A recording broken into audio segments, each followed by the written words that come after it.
Okay, everybody, it's still the 25th of. Oh, sorry. It's the 5th of August 2018, and we are still looking at the chaos and mayhem and the deterioration of things in South Africa.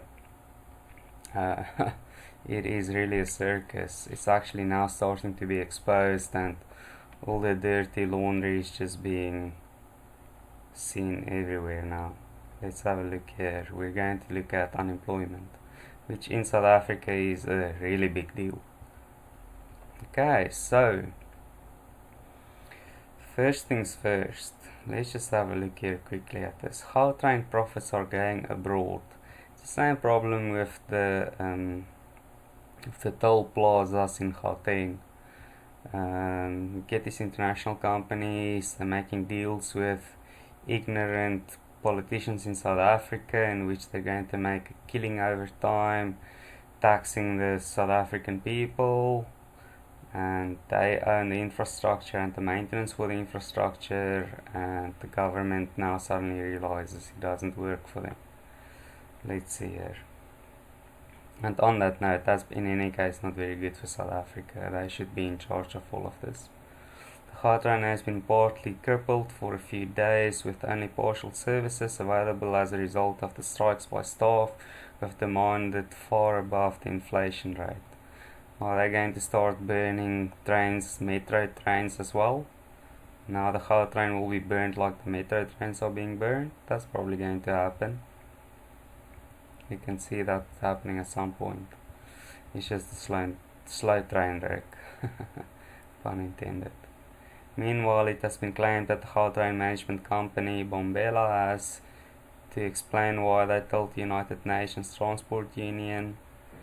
The United Nations Transport Union at Gautrain's profit went to a French company. These allegations have not been made by UNTU in the media.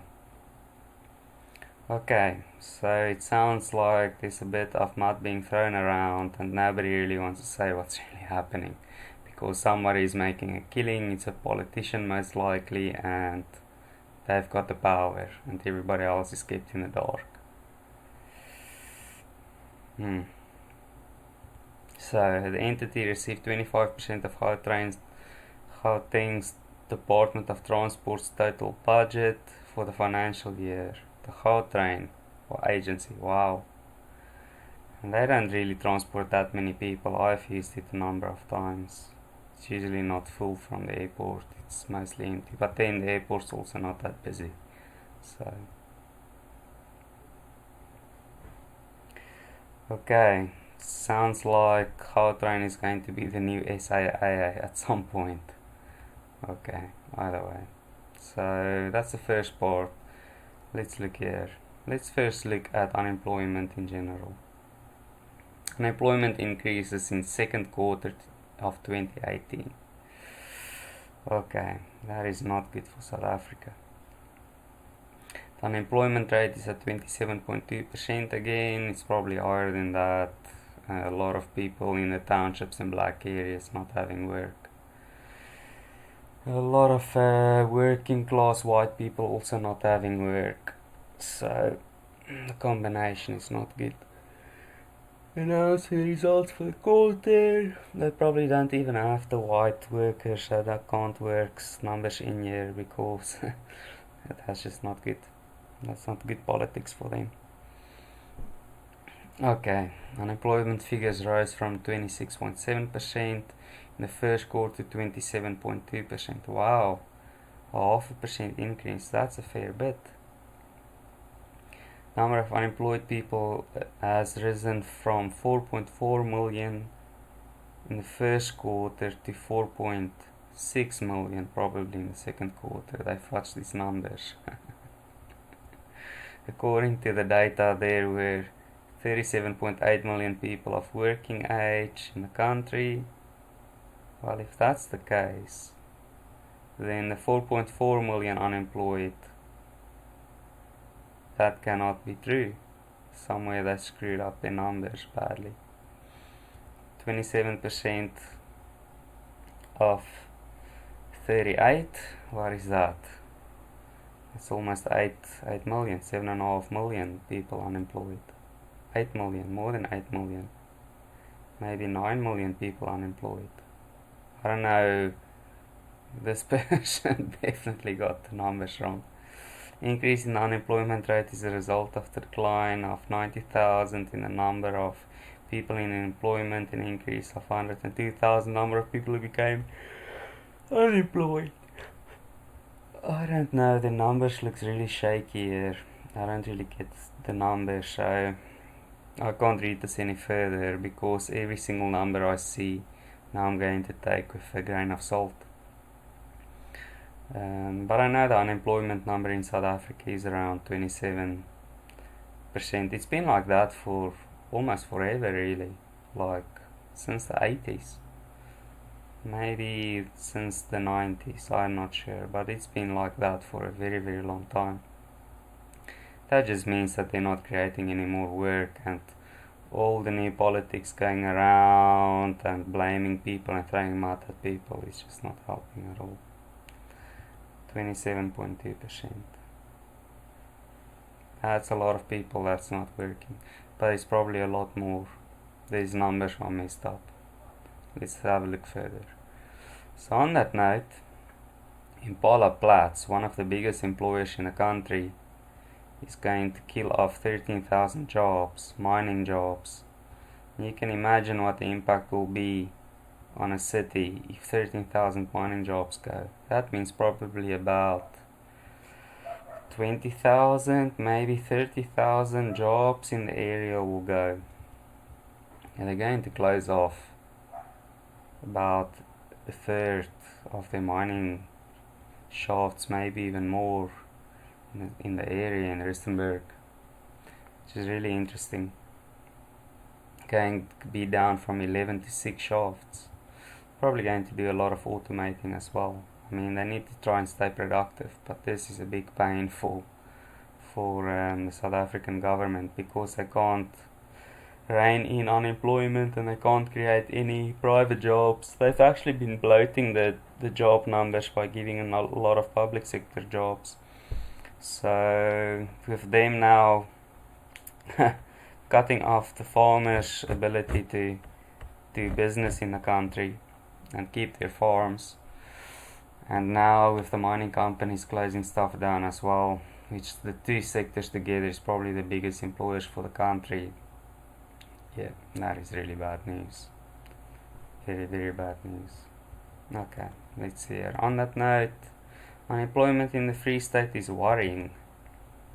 Let's see here. What are they saying? Employment in the Free State is on the rise, and ANC seems to have no political will to address the growing problem. What's new? Thanks for making a useless statement. We already know that. According to the results of the Stats SA quarterly labour survey, which was released on the 31st of July, Free State unemployment had increased with 1.6% over the last 2 quarters. Unemployment in the province went from 32.8 to 34.4%. Yeah, that is bad. That is much worse than the kind of numbers you were looking at in the old regime in the 90s and 80s. That is not very good. That's a really bad slap in the face, spit in the face for the ANC, because they should have done much better for their people. Yeah. Blame for the increase in unemployment can be squarely placed on the shoulders of the ANC. Yes, absolutely true. In the province, as there exists uncertainty due to their mismanagement, absolutely. And the party statements create an unfavorable environment for job creation. Yeah, man. We're going to start taking land from white people, which includes a lot of foreigners as well. Let's just say that. And any capitalist will think twice about investing in South Africa if that's the case. Plus, the productivity of the people in the country is rock bottom. People in South Africa is not very productive, so they can't compete. Okay, just in the Free State's agricultural sector, job opportunities decreased by 22%, which makes total sense because the white farmers are under a lot of pressure and the black farmers are not picking up the slack. Rash and reckless statements about land expropriation without compensation for cheap political gain, as well as the utter lack of support and proper management of the sector, all contribute to the unfavorable environment. The interesting thing about this is the black people won't get land, right? The government is going to take it. Now, I have spoken to people, Zimbabweans, about Zimbabwe, but they have no remorse or think that they screwed up when they actually took the farmers' land in the late 90s, early 2000s, and everything just went to chaos. And I'm talking about really good people here. I'm talking about people that's trying to walk the straight and narrow. I'm not talking about people that's just dodgy or far left socialists or whatever. So yeah, let that be a warning. Just remember what you're dealing with. The whole Africa is going this route, so there's nothing different about South Africa. That's it. That's a bit about unemployment in the country. It's really not very good. Definitely something critical will need to change for them to turn the tide. Otherwise, it's going to be a very, very dark and set up for the youth and the young people and the people in the country. Yeah.